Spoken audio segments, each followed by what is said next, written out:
Muito bem, já estamos de volta, conforme eu já havia anunciado. Hoje eu entrevisto Telva Barbosa. Ela é presidente do Centro de Estudos Rio Terra. E nós vamos entender o que é o Centro de Estudos Rio Terra, quais são as suas ações, no estado de Rondônia. E ao tempo em que cumprimento, Telva, seja muito bem-vinda ao Amazônia Agro para falar com os nossos produtores do estado de Rondônia, os nossos telespectadores, de todo o estado. Seja muito bem-vinda, mas ao tempo que eu cumprimento, eu já quero deixar a primeira pergunta. O que é o Centro de Estudos Rio Terra? Quais são as suas ações, as suas premissas? Fala pra gente. Bom dia. Bom dia, Isaías. Muito obrigada pelo convite, tá? E bom dia aí a todos os ouvintes e a todo o público do Amazônia Agro. Tá? É um grande prazer poder estar aqui falando um pouquinho da instituição, falar da nossa história aqui no estado de Rondônia e falar um pouquinho das ações que a gente tem desenvolvido ao longo desses anos para a agricultura familiar, para apoio à agricultura familiar aqui no estado de Rondônia. Tá? Então, o Centro de Estudos Rio Terra é uma OCIP, reconhecida pelo Ministério da Justiça, que atua aqui no estado de Rondônia há mais de 20 anos, tá? Principalmente com o público da agricultura familiar. Nós já trabalhamos também com outros públicos indígenas, desenvolvemos também trabalhos com seringueiros e populações tradicionais, mas atualmente a gente tem trabalhado muito fortemente com o público da agricultura familiar aqui no estado. Então a gente tem uma longa história de relação, de contribuição, de apoio para a agricultura familiar, o processo de regularização das propriedades e por fomento e melhoria da economia desse público tão importante aí, para o nosso estado, para a economia do nosso estado. O Centro de Estudos Rio Terras está atualmente trabalhando com o projeto Plantar. O que é esse projeto para o estado de Rondônia? Então, o projeto Plantar é um projeto pioneiro, tá, em todo o Brasil, porque é o primeiro projeto de regularização ambiental, tá? O programa de regularização ambiental está previsto no Código Florestal, então é um piloto, que tem sido desenvolvido aqui no estado para a implementação dessa política pública, É um projeto que tem sido desenvolvido com outras instituições aqui no estado, a Ecoporé, a FETAGRO, a própria SEDAM, E é um projeto que ele tem apoio financeiro do BNDES através do Fundo Amazônia. Ele tem a perspectiva aí de trabalho durante 4 anos, tá? De recuperar mais de 3 mil hectares, atender mais de 1.500 propriedades, E colocar essas propriedades, em processo de recuperação conforme se prevê no Código Florestal, tá? Então é um apoio a pequenas propriedades, com até 4 módulos fiscais, que é o pequeno que não tem, às vezes, aquela condição de pagar um advogado, de vir a capital regularizar sua propriedade. Então, a gente presta toda essa assistência de forma gratuita, além de apoiar também o processo em si de recuperação dentro da sua unidade produtiva. Quando você fala em recuperação de áreas degradadas, nós estamos falando apenas de áreas de matas ciliares, de nascentes d'águas, ou não? Atinge também outras áreas da propriedade, independente de onde ela esteja, desde que ela esteja degradada? Então, no próprio Código Florestal existem as áreas prioritárias, que são a APP, Área de Proteção Permanente, e as reservas legais. O nosso trabalho é iniciar por essas áreas prioritárias, que é onde tem a água e normalmente na propriedade é onde tem aquela cota de reserva legal que o proprietário ele tem que ter, E por vários motivos aí na história de cada um, ele desmatou a reserva legal, tá? Ou desmatou a APP dentro da sua propriedade. Então, o processo de recuperação, no processo de recuperação, a gente prioriza, essas 2 áreas, que é APP e reserva legal, tá? Outros passivos também são observados, Mas para esse primeiro passo, né, que é essa amostragem que a gente vai fazer com esse projeto pioneiro, a gente está priorizando a APP e reserva legal. Ô Telva, na prática, o que é esse reflorestamento? Fala pra gente quais são as ações que são colocadas e entregues e orientadas para a agricultura familiar, para o produtor rural. Perfeito, Isaías. Então, o projeto ele foi estruturado da seguinte forma. A gente tem 2 unidades produtivas com capacidade de produzir 800 mil mudas anualmente, tá? 800 então, mil a gente mudas. produz essas mudas que vão ser utilizadas no processo de recuperação, tá? Sim. Paralelamente a isso, nós também fazemos ações de extensão rural nos 12 municípios que nós atendemos aqui no estado. Então, o extensionista ele tem todo o carinho e cuidado de ir na propriedade, conversar com o agricultor, fazer uma análise do seu passivo, ver quais são as culturas que ele tem aptidão, né? Lógico que a gente procura fazer um consórcio, né, de plantas nativas e algumas de valor econômico para ele também. A gente trabalha com modelo de SAF, né? E a partir desse levantamento que nós fazemos, toda essa documentação ela volta para a SEDAM, que a SEDAM analisa, e aí a gente faz os PRADAs, que são os projetos de fato de execução de recuperação, e a gente demanda o viveiro em cima desses dados que a gente coletou de espécies, né, que serão plantadas, né, a partir desse levantamento feito juntamente com o agricultor. Então, tudo é feito com olhar, né, e de forma participativa junto com o agricultor, não é nada impositivo.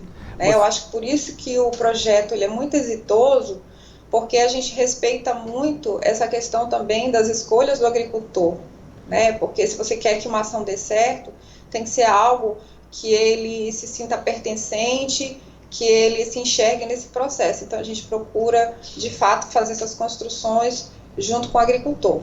Ô Telva, você usou um termo mais técnico aí, vocês trabalham com um projeto de SAF, né? Eu queria saber o que é isso para a gente que é bem leigo no assunto, poder entender, né? O nosso produtor, aquela pessoa que está nos ouvindo aí pela primeira vez e entender o que na realidade isso. Tá, o SAF são sistemas agroflorestais.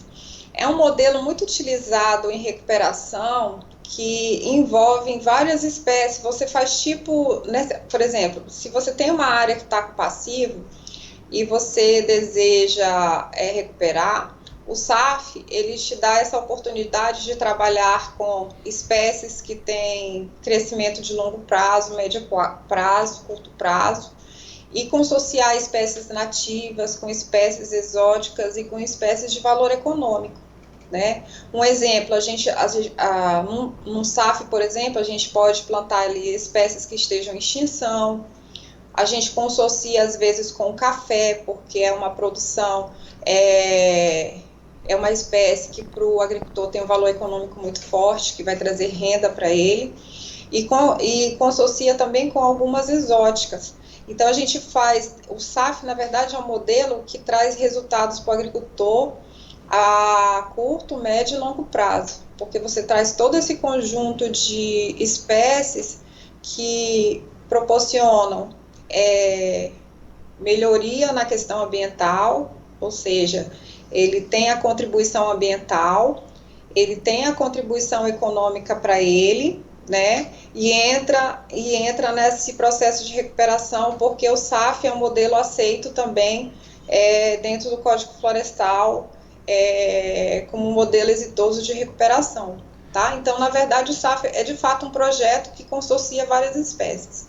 Você ressaltou que é importante ouvir o produtor para saber o que na verdade ele realmente quer, né? Se ele tem ali uma esperança de produzir algo rentável, mais decorativo, uma espécie que seja nativa e tal. Agora eu quero saber onde entra o trabalho do produtor nesse projeto e onde entra o SES.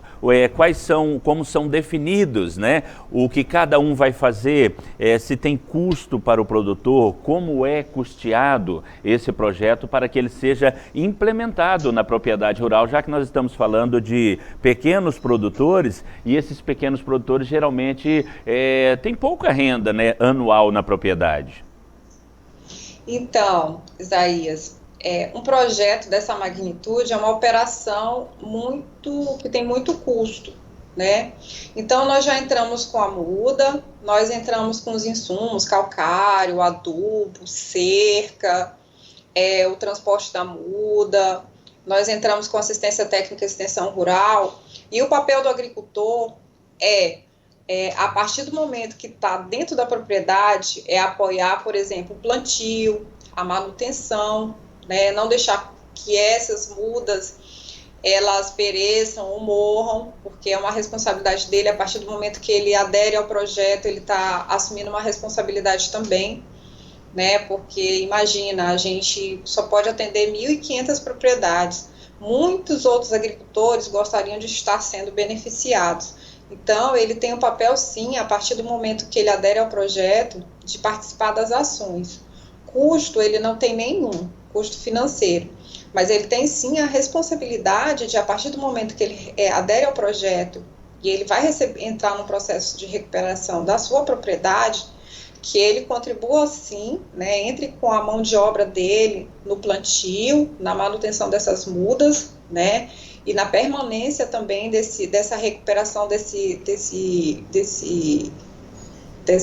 dessa área que ele determinou, né, como a área prioritária para recuperar, que ele cuide, porque o processo de recuperação, ele tem até 20 anos, né, a gente só starta esse processo, né, mas pelo Código Florestal é previsto que em até 20 anos, né, que de fato eles considerem como de fato recuperado. Então você inicia o processo de recuperação, mas o órgão ambiental ele fica fiscalizando por 20 anos aquela parcela da propriedade que entrou em processo de recuperação, tá? Uma outra coisa também que é muito interessante do projeto, Isaías, é que além desse atendimento que a gente presta dentro da unidade produtiva, a gente tem outras ações que são de educação, formação. A gente também está apoiando, né, hoje 120 associações, porque você sabe que as associações de agricultores muitas vezes estão aí administrativamente, juridicamente desorganizadas, não às vezes por intenção, mas porque de fato é importante que a associação ela tem um papel importante para a melhoria ali da vida dos agricultores que são associados. E hoje a gente, em outros projetos a gente fez levantamento e a maioria das associações elas estavam de fato com seus aspectos administrativos, financeiros e jurídicos desatualizados. Então a gente achou muito importante, já que o modelo que a gente vem trabalhando de recuperação é através de associações, de também apoiar a estruturação e a organização dessas associações para fortalecê-las e até, quem sabe, pleitear outras políticas públicas através do fortalecimento e da organização delas. Muito bem, nós estamos conversando com Thelva Barbosa e agora eu vou chamar o intervalo comercial. Na volta, a gente vai aprofundar um pouco mais sobre essa assistência técnica e, na prática, o resultado que todo esse projeto, o Projeto Plantar, já está dando e deve dar para todos nós do estado de Rondônia, do Brasil e também do mundo. Intervalo comercial.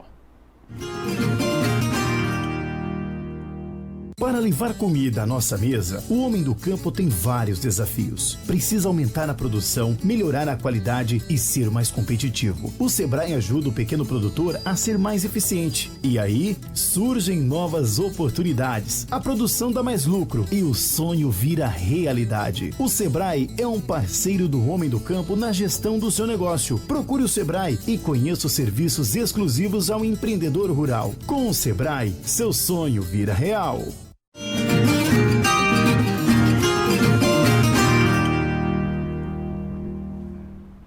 Nós já estamos de volta e hoje eu estou entrevistando Telva Barbosa. Ela é presidente do SES Rio Terra, que é o Centro de Estudos Rio Terra. E estamos falando o projeto Plantar, aqui no estado de Rondônia, que atende diversos municípios. A gente já falou da parte de como funciona o projeto, a quem se destina. Agora eu gostaria de voltar agora e sabendo onde é que estão esses produtores que são atendidos pelo projeto aqui no estado de Rondônia. Quais são os municípios, onde estão esses municípios nas regiões do estado? Telva.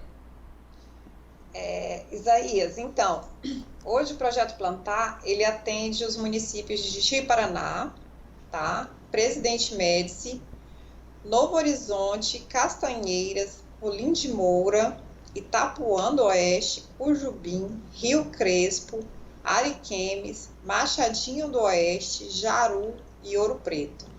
Bacana, bastante municípios são atendidos. Como foi feito para que esses produtores pudessem ser inseridos e atendidos pelo projeto? Como foi este chamamento? Ainda tem espaço para entrar novos produtores ou já está fechado a totalidade que serão atendidos neste primeiro momento? Então, Isaías, na verdade nós estamos entrando no terceiro ano do projeto, tá?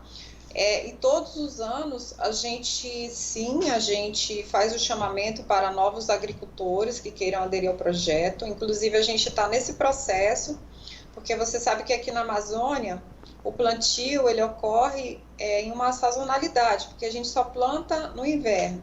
Então nesse período agora que encerrou, a gente iniciou o plantio em 2019, em setembro, e encerramos agora em fevereiro. A gente inicia agora um novo ciclo, que é a parte que a gente chama de novos adeptos, né, que a gente está fazendo a mobilização para novas adesões, e aí a gente traça o perfil das propriedades, do proprietário também, da aptidão também das espécies, tá? Sim. E essa adesão, ela é feita através, como eu falei para você, de associados de associações, tá? Sim. Eu não estou dizendo que outras pessoas não possam participar, mas se você é associado de uma associação, de um sindicato rural, de uma cooperativa rural aí da agricultura familiar, ou de qualquer tipo de organização social da agricultura familiar, você pode sim participar, tá? Através da sua associação ou da sua organização social aí que tenha esse perfil de ser do público da agricultura familiar. Em todos os municípios a gente tem um extensionista, né, que é o responsável por estar fazendo esse cadastro, essas visitas, tá? Depois eu posso até deixar o telefone de contato de cada um, mas existe sim, em cada município desse, um extensionista e uma coordenação responsável por esses dados e por essas visitas também em campo, tá bom? Telva, quais são, assim, o foco para vocês organizarem esses núcleos sociais? Quais são os tipos de serviços ofertados para que tenha, assim, uma organização desses produtores, seja em associações? Quais são as ferramentas, quais são as capacitações, o que vocês oferecem? Então, a gente quando a gente resolveu trabalhar com essa estrutura de núcleos associativos, a gente tem aí uma pirâmide que na base estão os núcleos municipais, né, no meio estão os núcleos regionais e acima está o núcleo estadual, né? A gente tem 3 instâncias de núcleos aí, que elas se reúnem a nível municipal, a nível regional e a nível estadual, que a gente faz uma plenária uma vez por ano. A gente resolveu trabalhar com esse modelo, que na verdade o que nos inspirou foi um projeto que a gente desenvolveu em 2000 e que perdurou até 2016, que era o projeto do Ministério do Desenvolvimento Agrário chamado Projeto Territórios da Cidadania, em que todos os estados, eles tinham um recorte por território. E o território nada mais era do que esse recorte, ele era definido pela identidade cultural, econômica, né? Por exemplo, Madeira Mamoré que tem uma característica aqui muito forte do seringueiro, do indígena, tem uma outra relação com a terra, então era o território Madeira-Mamoré, o Vale do Jamari, que é ali a região de Ariquemes, Cujubim, que também, Machadinho, que também tem uma outra caracterização. Então a gente trabalhou muito com esse modelo, que era um modelo muito bom de trabalhar, participativo, os agricultores tinham voz, né? Só que era um espaço que tinha representação tanto dos agricultores quanto de representantes públicos. A única mudança que nós fizemos neste modelo é trabalhar exclusivamente com agricultores, né? Então a gente nesses espaços trabalha questões de políticas públicas para a agricultura familiar, recuperação dos seus passivos, formações também, a gente traz aí formações na parte de agroecologia, defensivos que sejam, como é que se diz, orgânicos.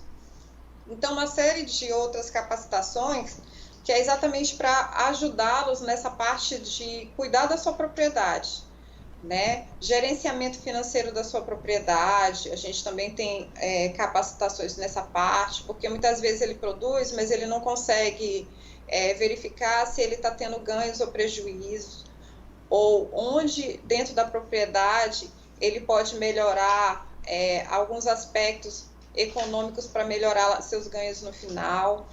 A gente também está fazendo um trabalho dentro desses núcleos, que é de identificar cadeias produtivas, Isaías, porque às vezes os agricultores eles têm uma cultura que é muito forte, com potencial econômico muito grande, mas eles não conseguem se organizar, e a gente fazendo esse levantamento de potencial de cadeias produtivas, por exemplo, cacau, café, e organizando eles em cooperativas de produção, a gente consegue às vezes um melhor preço, melhorar boas práticas na hora de coleta, beneficiamento dessas produções, para que eles tenham uma melhor inserção e um melhor preço de mercado, né? Então, a gente não olha só esse aspecto ambiental, a gente olha de forma mais holística para a propriedade, a gente olha para a mulher, a gente olha para a família, a gente olha para esses aspectos ambientais, a gente olha para o aspecto econômico, porque a gente sabe que olhando de forma mais holística, você consegue melhores resultados, né? Porque um depende do outro, né? São, como se diz assim, são fatores que uns influenciam os outros. Então, a gente procura, de fato, fazer um trabalho mais holístico dentro das propriedades, e a gente sabe que a melhor forma de ter bons resultados é trabalhar também com os agricultores de forma organizada, cooperada.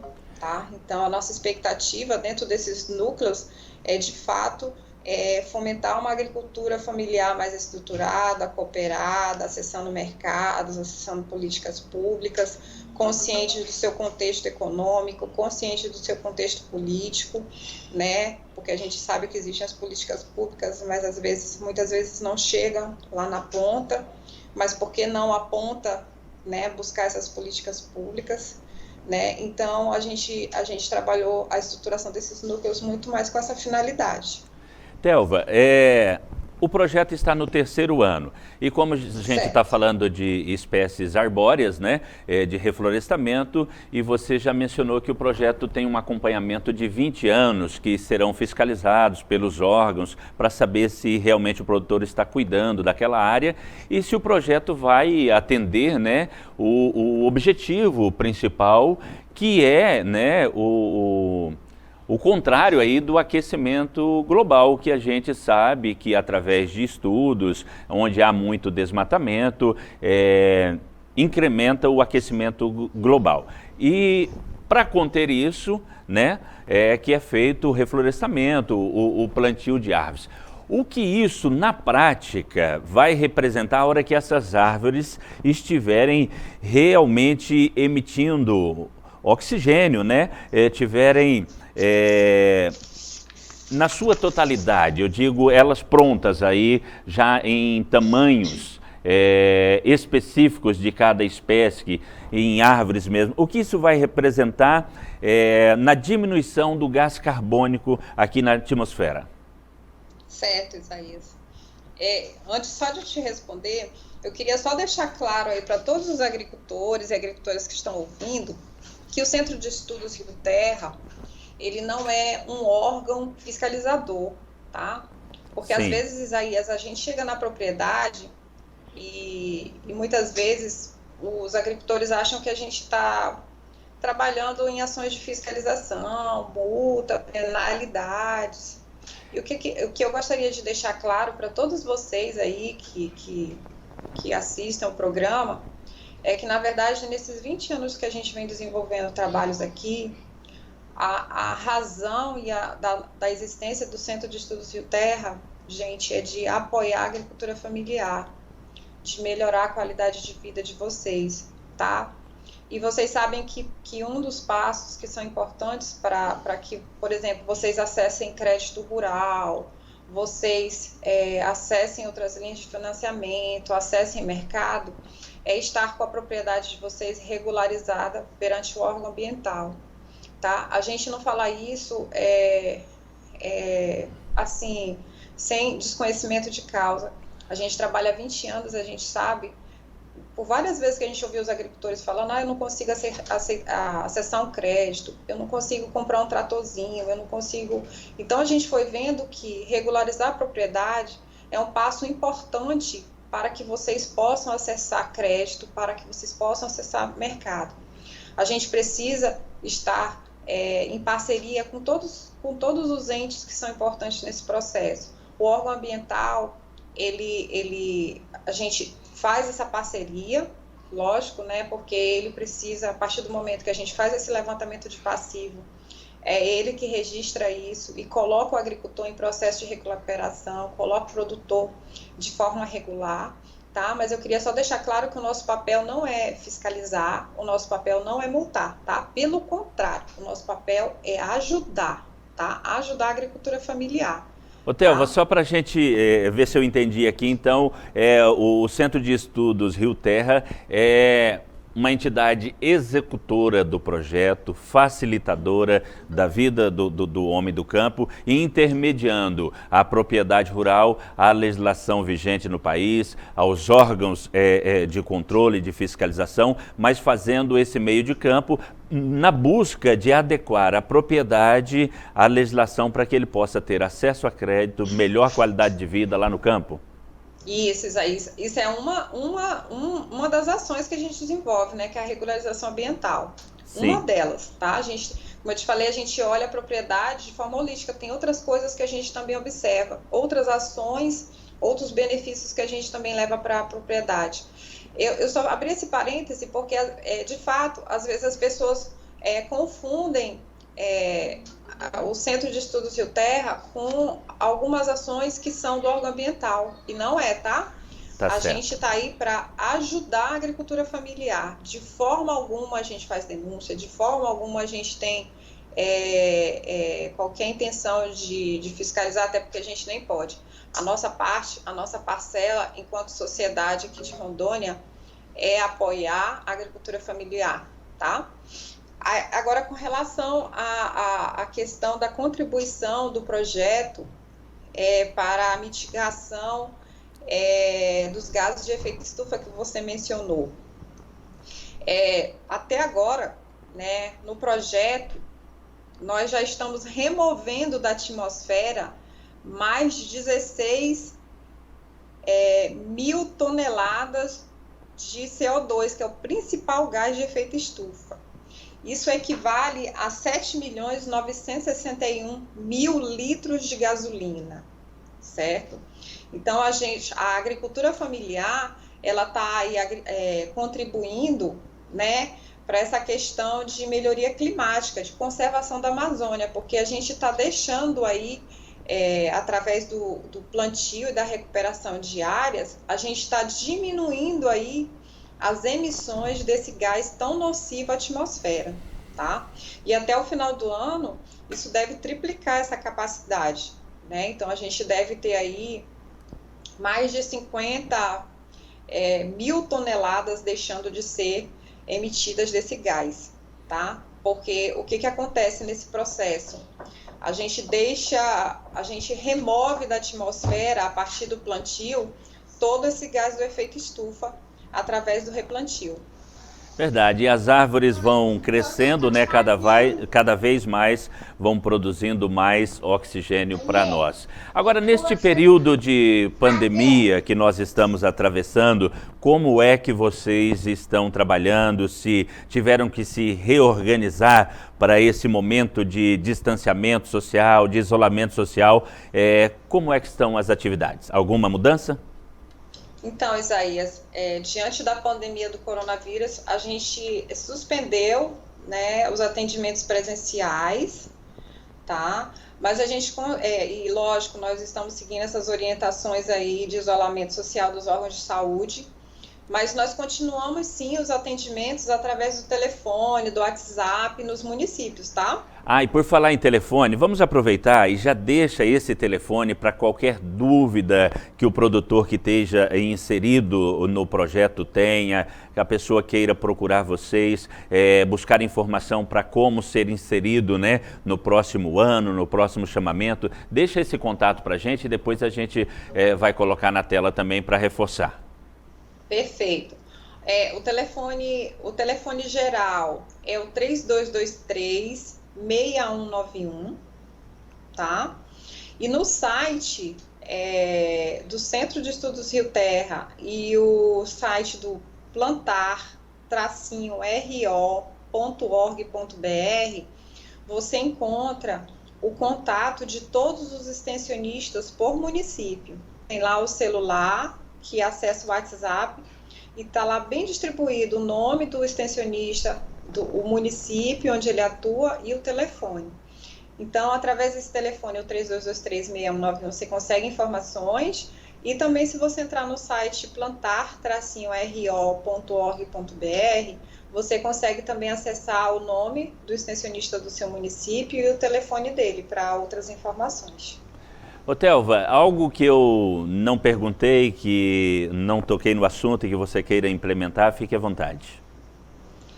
Isaías, eu acho que algo que é muito importante de registrar aqui é que o Centro de Estudos Rio Terra, ao longo desses 20 anos, graças a Deus, a gente tem trabalhado muito através de alianças, né? A gente tem muito esse perfil e esse papel de trabalhar em cooperação. Então, a gente tem parcerias aí com a academia, a Universidade Federal de Rondônia, com a Universidade Federal do Paraná, que trabalha muito essas questões de mudanças climáticas, mitigação desses gases, com o governo do estado de Rondônia, com outras instituições que também atuam aqui no estado, como eu mencionei, a Ecoporé e a FETAGRO, que trabalham historicamente aí com o público da agricultura familiar, né, e tem apoiado e cooperado nas ações dentro das suas áreas de atuação, né, e falar que a TV e os canais de comunicação também são muito importantes nesse processo de conscientização, de levar informação para o agricultor, porque de fato a gente não tem pernas, né, e braços suficientes para levar toda essa informação, né, e disseminação para o agricultor. Então, o papel também de vocês é muito importante nesse processo. Agradeço muito, muito o convite.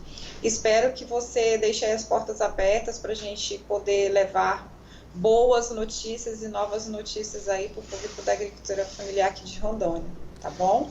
Telva, muito obrigado pela sua participação aqui no programa. A gente espera que assim que passe, né, todo esse período de pandemia aí, a gente possa estar presente aqui no estúdio, visitar alguma propriedade que esteja atendida pelo projeto Plantar, para a gente mostrar, né, porque ainda estão pequenas as plantas, mas daqui a pouco a gente já está colhendo, né, os frutos, os resultados delas plantadas, mas daqui a pouco vamos colher muito mais. Então quero lhe agradecer, muito obrigado. Muito obrigada a você e a toda a sua equipe, e considero vocês também um parceiro aí nesse processo, nessa caminhada, tá bom? Tchau, E um tchau. abraço aí a todos aí no estado de Rondônia, todo o público da agricultura familiar. Tá? Eu acredito muito em todos vocês. Vocês são muito importantes para o estado, para a economia do estado, para a alimentação o alimento que vai para a mesa de todos nós todos os dias. Muito obrigado, Telva. Tchau, tchau. Obrigada, Eu acabei de tchau. entrevistar Telva Barbosa, ela é presidente do SES Rio Terra, o Centro de Estudos Rio Terra, e falamos sobre o projeto Plantar, aqui no estado de Rondônia, que atende 12 municípios, né, com reflorestamento em propriedades rurais da agricultura familiar. Nós vamos agora ao intervalo comercial e voltamos já já. Não saia daí. Para levar comida à nossa mesa, o homem do campo tem vários desafios. Precisa aumentar a produção, melhorar a qualidade e ser mais competitivo. O Sebrae ajuda o pequeno produtor a ser mais eficiente. E aí, surgem novas oportunidades. A produção dá mais lucro e o sonho vira realidade. O Sebrae é um parceiro do homem do campo na gestão do seu negócio. Procure o Sebrae e conheça os serviços exclusivos ao empreendedor rural. Com o Sebrae, seu sonho vira real.